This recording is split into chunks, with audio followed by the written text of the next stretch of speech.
¿Están locos los mexicanos? El mundo entero está en absoluto shock. Hace poco, la BBC de Londres publicó un reportaje sobre las aterradoras e implacables tormentas y huracanes en México, y los resultados te dejarán sin aliento. ¿Alguna vez has experimentado la aterradora sensación de que un pueblo entero desaparezca, literalmente tragado por la tierra y el agua en una sola noche? Imagina unas inundaciones tan apocalípticas y fuera de toda proporción que los techos de las casas, las carreteras enteras y hasta los semáforos de tránsito quedan completamente sepultados bajo un mar de lodo espeso y destructivo. Pero aquí viene lo que rompe la cabeza de los extranjeros: a pesar de esta devastación casi bíblica, a la mañana siguiente, la gente en México simplemente abre las puertas de sus casas con una sonrisa en el rostro. Mientras limpian el lodo que les llega a las rodillas y las gotas de lluvia siguen cayendo sin piedad sobre sus cabezas, simplemente se ríen y dicen: «¡Ah, qué buena lluvia nos cayó hoy, eh!». Esta escena ha dejado a millones de personas en todo el mundo con la boca abierta. ¿Por qué? ¿Cómo es humanamente posible que puedan seguir viviendo con tanta tranquilidad, tanta paz mental y tanto humor en medio de un entorno natural tan increíblemente severo y letal? La respuesta es que esto es México. Un país verdaderamente raro y excepcional en el mundo, donde una nación entera, un pueblo forjado en hierro, ha aprendido no solo a sobrevivir, sino a coexistir pacíficamente con la furia del agua y los desastres naturales. De hecho, si miras los registros, México es uno de los territorios más golpeados por fenómenos meteorológicos extremos, huracanes implacables y tormentas tropicales despiadadas. A lo largo de este inmenso y majestuoso país que se extiende entre dos océanos, los desastres por inundaciones y deslaves, especialmente del lado de la inmensa cordillera de la Sierra Madre y en las regiones costeras y del sur, son de una magnitud que paralizaría a cualquier otra nación. Cuando llega la maldita temporada de huracanes, las aguas lodosas son capaces de ahogar casas enteras de un solo trago. En el estado de Tabasco, los techos de las casas literalmente desaparecen bajo la corriente furiosa. En Veracruz, las mañanas no comienzan con el canto de los pájaros, sino con el ruido ensordecedor de las bombas de agua intentando vaciar las calles inundadas. En los pueblos más remotos y montañosos de Oaxaca, Guerrero o Chiapas, los deslaves de tierra y roca pueden apilarse hasta alcanzar las copas de los árboles más altos. Incluso hay familias enteras que, sabiendo lo que viene cada año, han construido la puerta principal de sus casas en el segundo piso. Sí, así como lo oyes, el segundo piso es la zona habitable.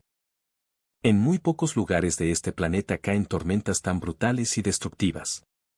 Y, sin embargo, a pesar de ser una tierra azotada por tanta furia celestial, el transporte público, los camiones y hasta el metro de la Ciudad de México hacen lo imposible por seguir funcionando. Las carreteras, aunque bloqueadas por la mañana, son limpiadas por las propias manos de los ciudadanos, y la gente continúa con su vida cotidiana con una calma que resulta casi escalofriante para un extranjero. Este espíritu inquebrantable, esta mentalidad de coexistir con el desastre, es la cristalización pura de la sabiduría y la resiliencia mexicana. El agua, los huracanes, las inundaciones. Son pruebas.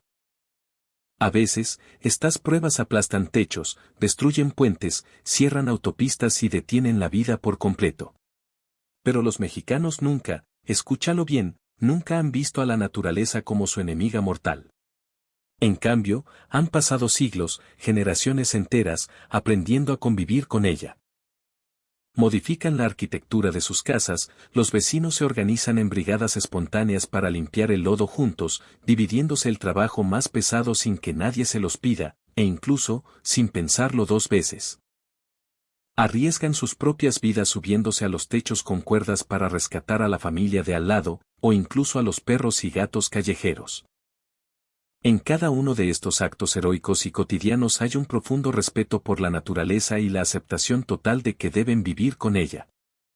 Y cuando por fin llegan las épocas de sequía, toda esa agua que antes parecía una maldición, se convierte en la mayor bendición.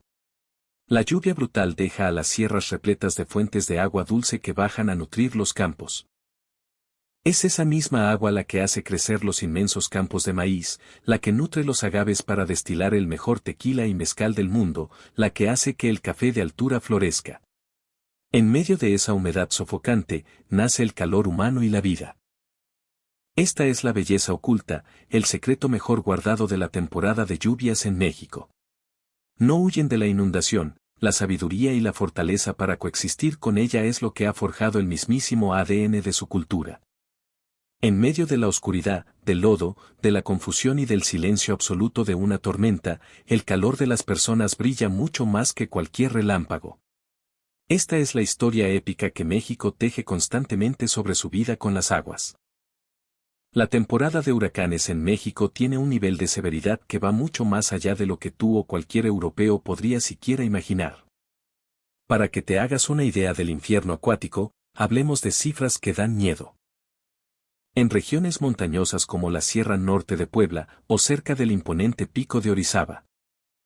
Los registros históricos de lluvias durante el paso de un superhuracán han llegado a niveles tan absurdos que serían suficientes para enterrar por completo un edificio de 4 pisos bajo el agua en menos de 24 horas. Es de locos. En estas regiones que podríamos catalogar fácilmente como las zonas con las lluvias más extremas y violentas del mundo, cuando llega septiembre y octubre con sus huracanes, la gente simplemente asume que su fin de semana consistirá en subirse a los techos bajo el aguacero a sacar lodo a paladas, para luego bajar y abrir paso en las calles con sus propios machetes y picos. Esa es su rutina. Es su día a día. Y es precisamente este esfuerzo titánico, que ellos ven como algo normal, lo que se ha ganado la admiración y el respeto del mundo entero. Si miramos los rankings mundiales de precipitación y riesgo por inundación en grandes urbes, encontramos a joyas como Monterrey que a menudo sufre trombas que convierten sus avenidas en ríos furiosos, la Ciudad de México, que por estar construida sobre un antiguo lago se inunda en proporciones bíblicas, y estados como Tabasco, que reclaman indiscutiblemente la corona del reino de las aguas. Estas zonas aplastan fácilmente los registros de cualquier ciudad importante de Europa del Norte o Norteamérica. Pero, ¿por qué? ¿Por qué los cielos castigan, o bendicen, a México con tanta agua? La respuesta está en una coincidencia geográfica y climática que parece diseñada por un arquitecto loco. Durante el verano y el otoño, los huracanes, los frentes fríos y las tormentas tropicales que se forman tanto en el Océano Pacífico como en el Golfo de México arrastran cantidades monstruosas de vapor de agua. Cuando estas masas de aire húmedo y cargado chocan violentamente contra las inmensas murallas de roca que son la Sierra Madre Oriental, la Occidental y la del Sur, se generan nubes negras y espesas que desatan tormentas brutales sobre los valles y las planicies. A veces, el agua es tanta que cubre pueblos enteros en cuestión de horas durante la madrugada. Este fenómeno es rarísimo de ver en otros países, porque la topografía de México es extrema, la distancia entre los mares cálidos y las montañas de miles de metros de altura es cortísima. El terreno en sí mismo es el escenario perfecto, el teatro ideal para crear tormentas devastadoras. El famoso climatólogo extranjero, el Dr. Smith, lo escribió claramente en su libro, México es un milagro ante la adversidad. Ningún otro país podría tener vías de comunicación, transporte y una economía funcionando bajo capas tan gruesas de agua y lodo. Pero ellos lo hacen. Es verdad. Incluso en las zonas más propensas a deslaves e inundaciones, la gente se las arregla para llegar a sus trabajos. Por la noche, cuando el agua estancada en las calles refleja las luces amarillentas de las lámparas públicas, se crea un paisaje irreal, casi cyberpunk, una belleza melancólica que deja a los turistas extranjeros completamente sin palabras. ¿Es este realmente el mundo de los mexicanos, viviendo en un clima tan brutal? En los últimos años, ha nacido incluso una cultura de apreciación y celebración de las lluvias. Las cascadas de Chiapas, la Huasteca Potosina y Veracruz, rebosantes en temporada de lluvias, atraen a miles y miles de turistas de todo el mundo. Las obras de arte naturales esculpidas por el agua y la niebla adornan los amaneceres en los miradores de Oaxaca. Estas imágenes de un pueblo coexistiendo con una naturaleza furiosa y hermosa han sido reportadas incontables veces por medios internacionales. La lluvia es una prueba dolorosa, sí, pero también es una bendición enorme y, sobre todo, un motivo de orgullo. La gente de México no le teme al agua, conviven con ella, e incluso la transforman en un milagro. El cineasta y documentalista alemán Hans Schwarz, tras estar en medio de un desastre natural en territorio mexicano, dejó una frase grabada para la historia: en este país, las tormentas más violentas hablan de un profundo silencio, y en ese silencio, lo que grita a los cuatro vientos es el calor humano de su gente. Y tiene toda la razón del mundo. Hay muchísimos países lluviosos en este planeta, pero un país que haya forjado y afilado su estilo de vida, su comida, su alegría y su hermandad directamente bajo el filo de las tormentas. Eso solo existe en México. Esa agua letal que sobrevivieron durante los crueles huracanes, al final, traerá una recompensa segura. El agua acumulada en las altas sierras baja lentamente, filtrándose, creando manantiales de agua pura y cristalina. Es esta agua la que sostiene la inmensamente rica cultura culinaria de México. Los valles centrales de Oaxaca, las planicies de Jalisco, los campos de Veracruz. Ninguno de ellos podría existir sin las intensas lluvias. En invierno, el agua protege la tierra; en primavera, cuando pasa la temporada de lluvias, el agua cargada de minerales naturales revitaliza los campos de maíz, de chile, de frijol y de agave. Esos campos de agave se transforman en el tequila y el mezcal que el mundo entero consume. El café de las montañas altas utiliza las aguas de lluvia para mantener temperaturas perfectas de fermentación. Las tormentas de invierno y verano no son enemigas de los agricultores, son las madres de sus cosechas, la barrera natural contra la sequía, y son las que pulen silenciosamente el sabor inigualable de la gastronomía mexicana. Gracias a la lluvia constante, nacen estas técnicas de cultivo y supervivencia.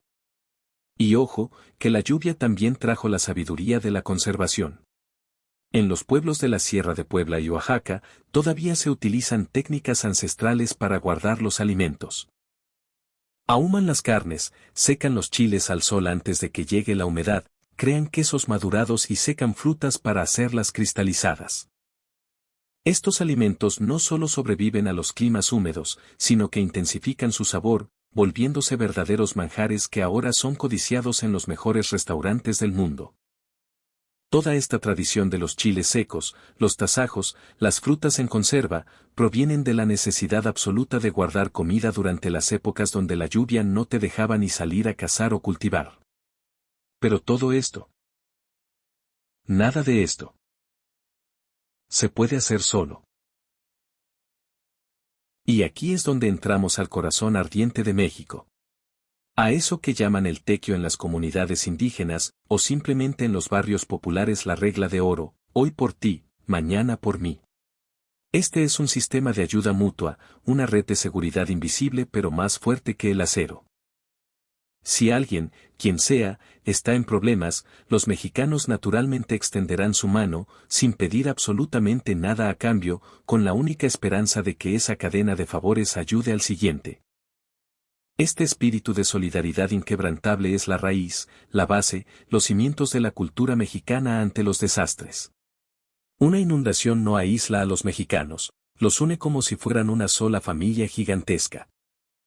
En medio de una noche de tormenta y destrucción, ver la luz encendida en la casa de un vecino o una lancha improvisada acercándose, hace que el corazón se llene de fuego y esperanza. A través de sangre, sudor y lágrimas, han comprendido lo valioso que es vivir en comunidad. Para ellos, el desastre no es un monstruo al que hay que odiar, aceptan su brutalidad y buscan la belleza y la gracia que deja a su paso. El agua cae silenciosamente, pone a prueba a los hombres, pero también los cría. Y la sabiduría y la inmensa ternura cultivada en el proceso siguen sosteniendo a esta nación hoy en día. Pero escuchen bien esto. Porque no todo es romance. Aunque esta cultura es digna de elogios, también han llegado noches de prueba que parecen sacadas del mismo infierno. Febrero, un año reciente. Una tormenta invernal histórica, combinada con lluvias torrenciales y aguanieve, azotó de manera salvaje las zonas montañosas y las carreteras del centro del país.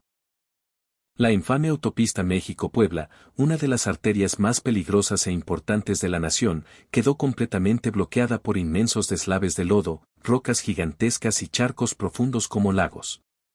Se provocó un embotellamiento catastrófico y apocalíptico. Y fue en esa misma y maldita noche que ocurrió algo que absolutamente nadie que estuvo ahí podrá olvidar jamás. Esa noche, la México-Puebla estaba más silenciosa que nunca. Y digo silenciosa por no decir fúnebre. Si prestabas atención, solo podías escuchar la lluvia golpeando violentamente la carrocería de los autos. Los limpiaparabrisas rechinaban dolorosamente contra el cristal medio congelado, y los calentadores de los coches emitían un zumbido bajo, luchando por arrojar algo de aire caliente. De repente, las luces rojas de los frenos del auto de adelante dejaron de moverse. Toda la fila se detuvo en seco. Solo se escuchaba el rugido ahogado de los motores vibrando en las profundidades del lodo. El sentido del tiempo desapareció por completo. La tormenta récord se tragó la carretera. Una fila interminable de autos que no podían escapar, que no podían dar marcha atrás, se extendió hasta alcanzar los 1500 vehículos atrapados en la sierra helada. Las luces intermitentes de emergencia parpadeaban en la oscuridad, el agua y la luz bailaban macabramente. En los asientos de los conductores, los hombres y mujeres miraban con pánico el nivel de batería de sus celulares. En los asientos de los copilotos y en la parte trasera, los niños pequeños temblaban, envueltos en chamarras y cobijas improvisadas. Afuera, una tormenta sin piedad. Adentro, un aire que se volvía cada vez más asfixiante, tenso y desesperante. La ansiedad no se convertía en gritos, solo era el sonido del agua acumulándose en las ventanas lo que desgastaba y volvía locos los nervios de la gente. Llegó la madrugada y el viento se volvió aún más violento. La lluvia pasó de ser gotas a parecer cubetas de agua helada arrojadas contra los parabrisas, cegando la vista. El olor a lodo podrido, a caucho quemado por las llantas patinando, y un ligero y peligroso olor a gasolina se mezclaban en el aire. La sensación de encierro, de estar atrapados en una tumba de metal, era insoportable. Y justo en ese momento. Justo cuando la desesperación estaba a punto de quebrar a la gente. Una cálida ráfaga de vapor perfumado flotó desde la oscuridad de enfrente. Alguien se acercaba bajo la lluvia torrencial. Sonaron unos golpes en la ventana cubierta de hielo. Toc. Toc. Toc. Al bajar el cristal, una voz gritó sobre el ruido del viento: «Disculpe, jefe. Si no le molesta, tómese esto para el frío». Desde una bolsa cubierta con plásticos salía un vapor glorioso. Era el olor inconfundible y reconfortante de tamales calientes, consomé de pollo humeante y café de olla con canela. El que estaba repartiendo esta bendición de los dioses era nada menos que el dueño de una fonda, un humilde parador de comida a la orilla de la autopista que había tenido que cerrar por la inundación. Pero él se había quedado encerrado en su cocina. En esa cocina, mientras veía por la ventana la fila interminable de faros rojos de los autos atrapados en el hielo y el lodo, su mente no paraba de dar vueltas. Miró su refrigerador, había ingredientes. Miró hacia afuera, había cientos, miles de personas, familias, niños, sufriendo, con frío, atrapados en la desesperación. Para un mexicano de verdad, la respuesta era más que obvia. Sí los veo. No me puedo hacer pendejo y no hacer nada. Si hay bandas sufriendo allá afuera, no me puedo quedar sentado. Llamó a su familia, encendieron las inmensas estufas industriales. Las ollas gigantes empezaron a rugir. El aceite brincaba, la masa se calentaba, el caldo hervía a borbotones. Las tenues luces de su fonda, vistas desde afuera, eran solo un pequeño punto débil en medio de la tormenta infernal, pero dentro de esas ollas estaban haciendo una luz gigantesca de esperanza. Cargaron hieleras enormes llenas de tamales calientitos, vasos térmicos rebosantes de consomé y café, y junto con sus meseros y ayudantes, salieron a la carretera arriesgando el físico. El viento brutal arrancaba el vapor de los vasos, dispersando el olor a comida por encima de la inmensa fila de autos. Cuando terminaron de repartir todo lo que tenían y regresaron a su fonda, no sentían los dedos de las manos. Sus labios estaban morados por el frío y el vaho blanco de su respiración empañaba sus ojos. Sin embargo, esta comida caliente, preparada para casi 500 personas, devolvió el alma al cuerpo y encendió los corazones de quienes la recibieron.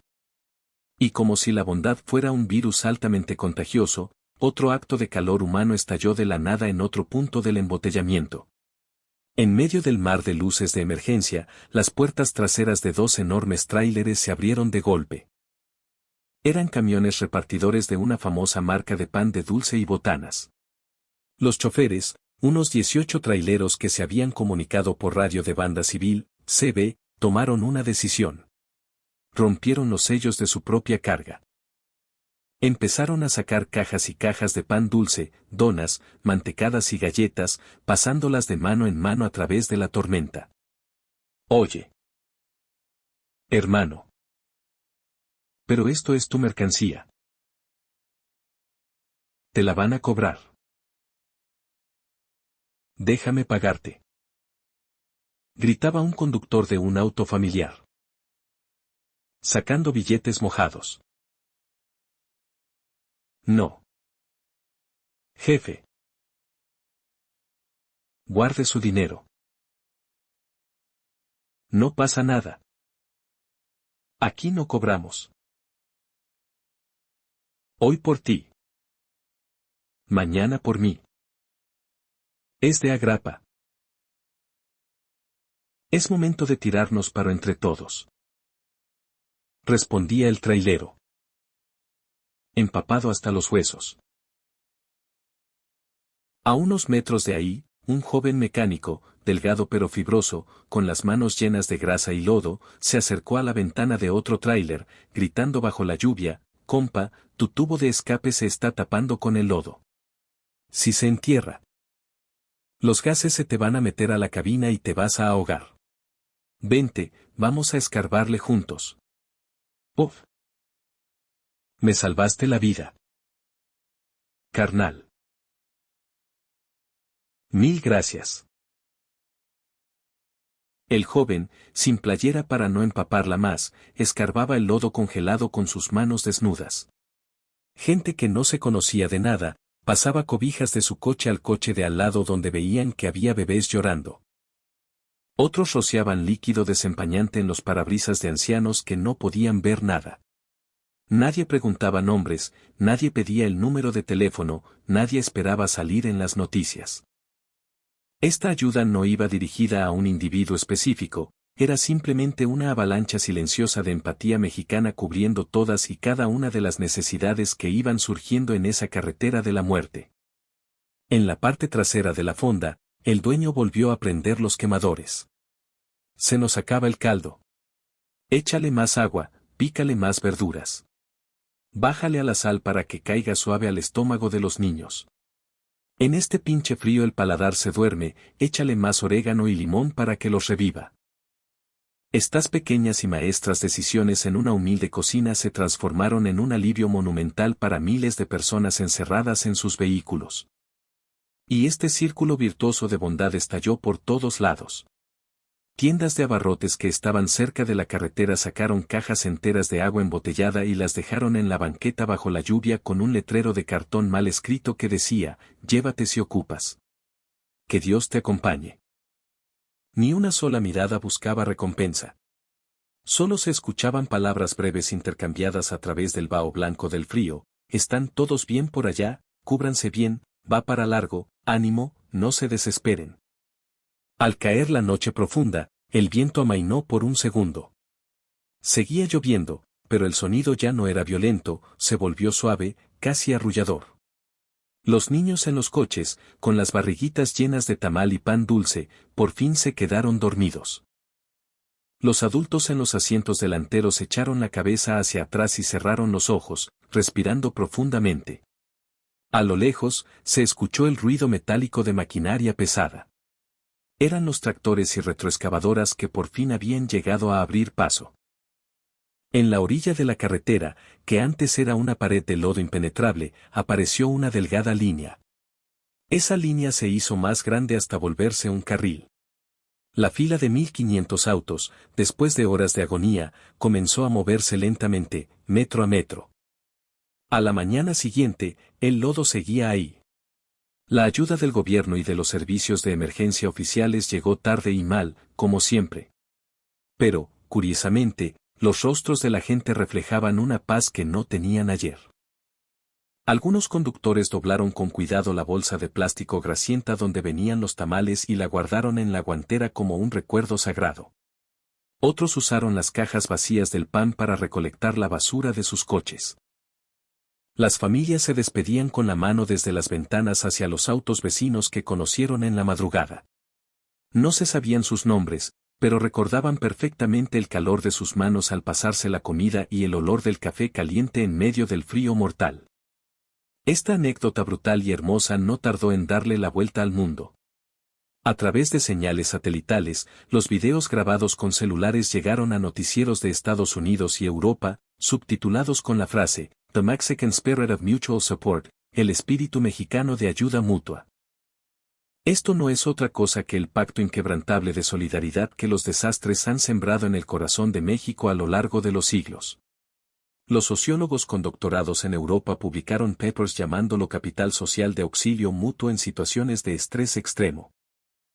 Pero, para la raza que estaba atorada en esa carretera, la explicación era 1000 veces más sencilla. Sobrevivieron a la noche más fría y perra de sus vidas porque un completo desconocido tocó a su ventana y les dijo: tómese esto, jefe. ¿Están todos bien? Cuando el infierno del embotellamiento se deshizo y el último auto pasó, la humilde fonda volvió al silencio. Solo se escuchaba el sonido de las escobas limpiando. El dueño apagó la estufa principal y secó con un trapo la última olla gigante. Afuera todo seguía siendo un desastre de lodo asqueroso. Suspiró profundamente, se secó el sudor de la frente y, mirando a la cámara de un reportero local, dijo sin titubear: si vuelve a pasar la misma chingadera mañana volvemos a hacer las mismas ollas de comida. Así somos. La lluvia sigue siendo cruel. La madre naturaleza en México no ha cambiado ni un milímetro, sigue siendo despiadada. Lo único que cambia es la decisión de cómo actuar. No es luchar estúpidamente contra el agua, sino, en medio del agua, quitarle un poquito de frío y dolor al que tienes al lado. Esas pequeñas decisiones se van sumando, una tras otra, hasta trazar un camino brillante y cálido sobre la tierra más enlodada y destruida. Y así recordamos algo fundamental: la tormenta pone a prueba a los hombres, pero es exactamente en medio de esa prueba donde la humanidad saca su lado más tierno y poderoso. En esa noche espantosa en la México-Puebla, miles de minúsculos actos de buena voluntad brillaron con mucha más fuerza que los relámpagos y aplastaron al aire congelado. Mientras el espíritu de hoy por ti, mañana por mí siga vivo en la sangre de este país, no importa que tan violenta sea la temporada de huracanes en México, nadie, absolutamente nadie, se va a sentir solo. Y te cuento un secreto de esa noche. En uno de los autos atorados no solo había mexicanos. Había un estadounidense, un turista llamado David. Era su primera vez visitando México, maravillado por los paisajes verdes y montañosos del centro del país. Ese mismo día había tomado fotos, diciendo que México parecía una pintura y que la lluvia le daba un toque muy pacífico. Pero en la madrugada, cuando el coche se detuvo por completo en la autopista bloqueada, la realidad le pegó en la cara. Afuera había una oscuridad absoluta que se tragaba el sonido. Adentro, un frío que calaba los huesos. Si apagabas el motor, el aliento se volvía humo blanco al instante. El chofer de su taxi de aplicación repetía con voz tranquila: no se apure, güero, ahorita nos abren paso. Pero el pánico de estar en un país extranjero, en medio de la nada, con una tormenta mortal, era inmenso. El tiempo pasaba y la paranoia de David aumentaba. ¿Cuánto tiempo vamos a morir aquí? pensaba. Fue entonces cuando escuchó los golpes en el cristal. Al bajar la ventana, vio a un hombre mexicano con chaleco de trabajo, empapado, con la cara roja por el hielo y sacando humo por la boca. Pero el hombre tenía una sonrisa enorme y genuina. Perdón, mister, no está muy caliente, pero tenga, que aguante. En las manos del hombre había una bolsa con varias piezas de pan de dulce, conchas y orejas. Era uno de los traileros repartidores que también estaba atrapado, pero que había decidido saquear su propia carga para alimentar a los demás. David. Asustado y confundido. Sacó rápidamente su cartera llena de dólares. En inglés balbuceó, ¿How much? ¿Cuánto es? El trailero mexicano soltó una carcajada ronca. Negó con la cabeza y le dijo, no. No. Güero. Guárdalo. Aquí no cobramos. Cuando hay bronca, tiramos paro. Es lo normal. No. Hoy por ti. Mañana por mí. David se quedó petrificado. ¿Es lo normal? Pensó. ¿De verdad existe una bondad tan pura? Sin pedir ni un solo centavo a cambio. ¿En medio de la peor de las desgracias? En ese momento, David sintió que algo se encendía en su pecho. En la noche más congelada que había vivido, la bondad irracional de un extraño le extendió la mano. Era un calor humano, una protección brutal que no se podía comprar con todos los pesos ni dólares del mundo, una empatía que no necesitaba traducción. Agarró el pan con las dos manos, sintiendo el leve calor que aún le quedaba a la bolsa. Años más tarde, en un documental, David lo resumió perfecto: el calor de los mexicanos es infinitamente más destructivo que su frío. Ese evento provocó un efecto dominó masivo. Al ver al trailero, los demás conductores empezaron a sacar lo que tenían.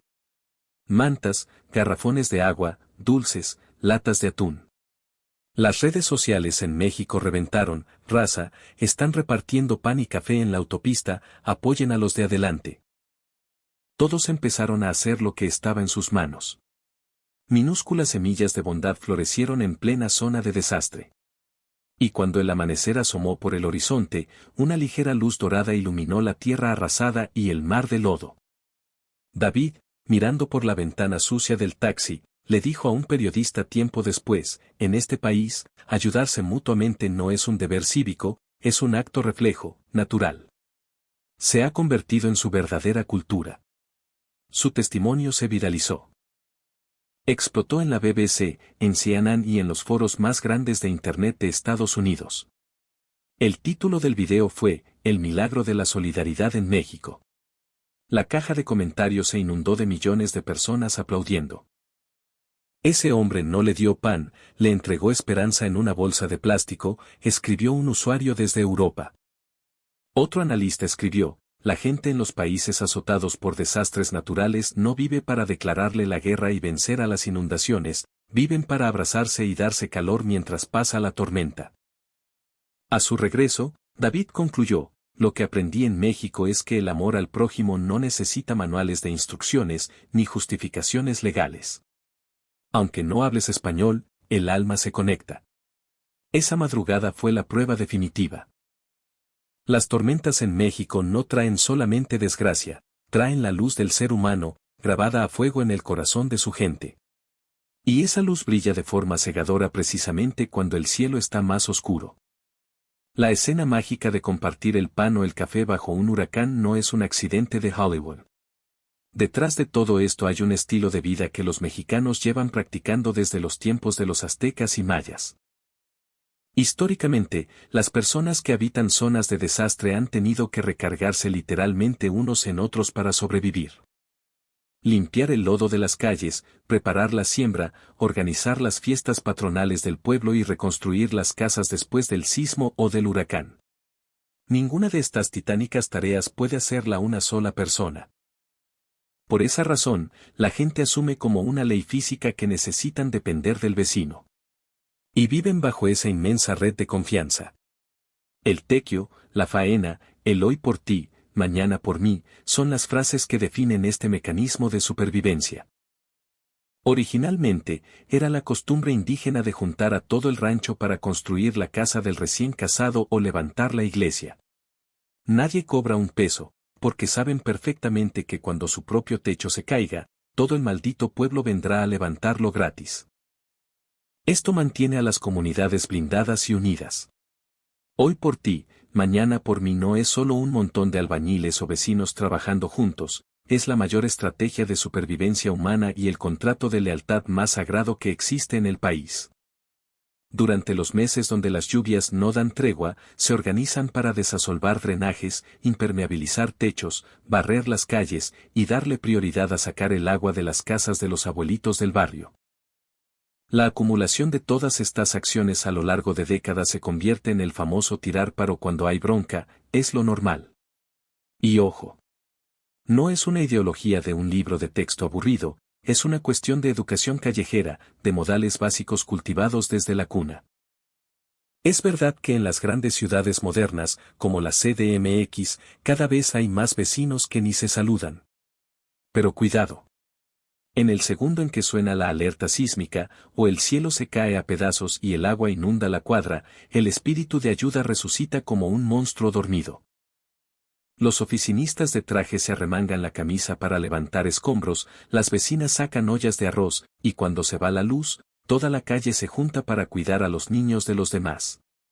Con solo oler que alguien está en problemas, el cuerpo del mexicano actúa solo, sin pensar. Ese es el superpoder y el poder latente de esta nación. Este espíritu indomable se ha canalizado ahora hacia la protección civil y el urbanismo preventivo. Atrás de la creación de los gloriosos cuerpos de rescate, como los topos o las brigadas vecinales, late a 1000 por hora este corazón solidario. Expertos internacionales no paran de alabar la cultura de protección civil de México. El prestigioso Dr. Mark Lenden, sociólogo experto en desastres de la Universidad de California, lo dejó muy claro: en México, durante una catástrofe de magnitud apocalíptica, salvar la vida del desconocido que está a tu lado no es una obligación legal ni moral que les imponga el gobierno. Es un hábito cultural profundamente enraizado en su cerebro. En otras naciones civilizadas, el desastre te aísla en tu propio miedo; en México, el desastre te rodea de 1000 manos dispuestas a sacarte de los escombros. Los elogios internacionales que aseguran que los mexicanos no se quedan solos frente al abismo no se deben a que tengan la tecnología más avanzada del mundo o drones de rescate de última generación. Se debe a que su primera, segunda y tercera línea de defensa es, pura y exclusivamente, la confianza absoluta entre ellos mismos. Han entendido, a base de tragedias y golpes durísimos, que el ser humano solo sobrevive si el de al lado lo sostiene de los hombros. Precisamente por eso, aun en los días donde los huracanes intentan arrancar el país de raíz, ellos seguirán mostrando una sonrisa desafiante, se harán bromas, compartirán un taco, y sobrevivirán al invierno más frío y a la tormenta más destructiva. Esa es la verdadera fuerza de un pueblo nacido entre desastres. No es una resistencia fría, robótica o estoica. Es la terquedad apasionada y profundamente humana de no dejar jamás que el amor por el otro se extinga bajo el agua. Las impactantes imágenes de ayuda mutua que salieron de aquella tormenta congelada en la autopista destrozaron fronteras. Los medios mundiales publicaron crónicas llamando a México el país más solidario y amable frente a la muerte. En los portales de noticias estadounidenses, los comentarios explotaban de incredulidad: que la gente de este país se proteja con su propia vida durante una crisis, y que lo vean como algo normal, es el valor que el resto de la humanidad moderna ya olvidó y perdió por completo. Los periódicos en Europa narraron con lujo de detalle la historia de los humildes traileros y fondistas regalando comida caliente a extraños, titulándolo una bofetada de esperanza para el mundo. Claro, también existieron opiniones frías y críticas constructivas en los foros de debate político. Analistas y críticos en YouTube señalaban que la culpa del embotellamiento y las inundaciones recae en la asquerosa corrupción gubernamental, en la infraestructura tercermundista y en la lentitud patética de las autoridades para actuar, exigiendo que se deben invertir más millones en prevención. Y tienen razón, es un tema súper polémico. Pero precisamente por eso, porque el sistema estatal les falla constantemente, es que la población, a nivel estructural y espiritual, se ha convertido en una máquina imparable de ayuda mutua. No confían en que el gobierno los salve, saben que se salvan entre ellos. La doctora Sarah Mackenzie, psicóloga de desastres de Australia, lanzó un análisis explosivo. La sociedad mexicana heredó la solidaridad comunitaria no como un arranque emocional momentáneo por lástima, sino como un sistema operativo de su cultura. Cuando ocurre el cataclismo, no ves pánico ciego ni saqueos irracionales en masa, ves organización y cooperación inmediata porque el tejido de la confianza se hila todos los días en la calle. Incluso los noticieros asiáticos comenzaron a utilizar el equivalente a Tequio o hoy por ti, mañana por mí, argumentando que este concepto mexicano es 1000 veces más práctico, callejero y de acción real que cualquier concepto teórico de vínculo en otros idiomas. Los mexicanos ven el acto de lanzarse al lodo por otro ser humano como su máxima expresión cultural. Todos los comentarios alrededor del planeta llegaban a la misma jodida y hermosa conclusión, un respeto absoluto, casi reverencial, por una bondad salvaje que jamás pide nada a cambio. El espíritu indomable de hoy por ti. Mañana por mí. Forjado a golpes por la furia de los huracanes y los terremotos. Hoy no solo hace llorar de orgullo a los propios mexicanos, sino que conmueve hasta las lágrimas a todo el maldito planeta. Los desastres naturales son, sin duda, la prueba máxima y despiadada a la que se enfrenta la especie humana. Pero en esa arena de muerte y destrucción, los mexicanos lograron descubrir y elevar a la enésima potencia la luz más indestructible del universo, el calor humano.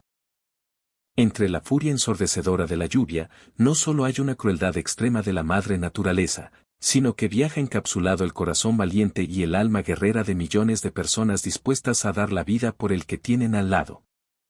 Yo estoy completamente convencido de que, en México, la lluvia no es un simple fenómeno meteorológico que cae del cielo.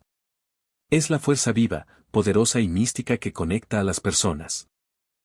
Si durante todo este largo relato, hubo aunque sea un solo segundo en el que se te hizo un nudo en la garganta, o sentiste que el corazón te latía más fuerte, te lo pido de favor, agárrate ese sentimiento y compártelo ahora mismo con alguien que tengas a tu lado. Porque eso, mis amigos, es la verdadera esencia de la vida.